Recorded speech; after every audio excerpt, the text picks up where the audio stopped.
I was at a friend's house one evening and we were watching the moon rise. She has a fabulous view of the lake from her living room. It was an amazing color, and we spent several minutes trying to figure out what to call it. It started out a burning color, but by the time we decided to say it was more red than orange, it had turned salmon. She went to look up this moon cycle and see whether it had a name, and sure enough, it was called the pink moon.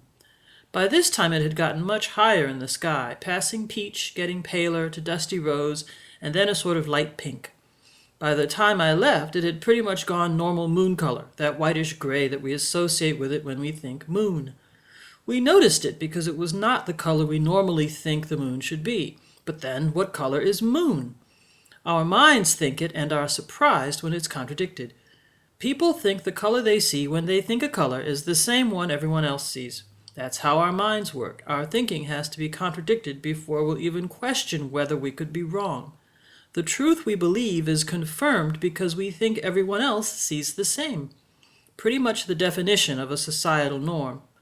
Even something as subjective as color, a simple hue, can be a source of disagreement based on belief. I was once asked to be in a fashion show years ago, in the very first Red Hot Chicago, and all the designers were asked to create one red garment for the finale.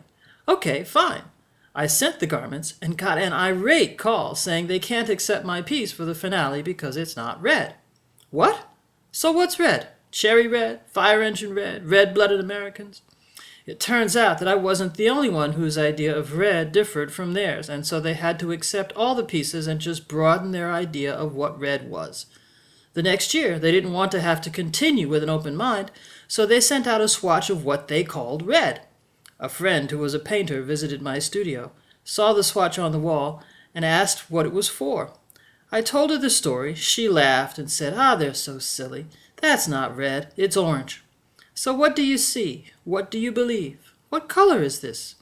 Is the truth when we all agree?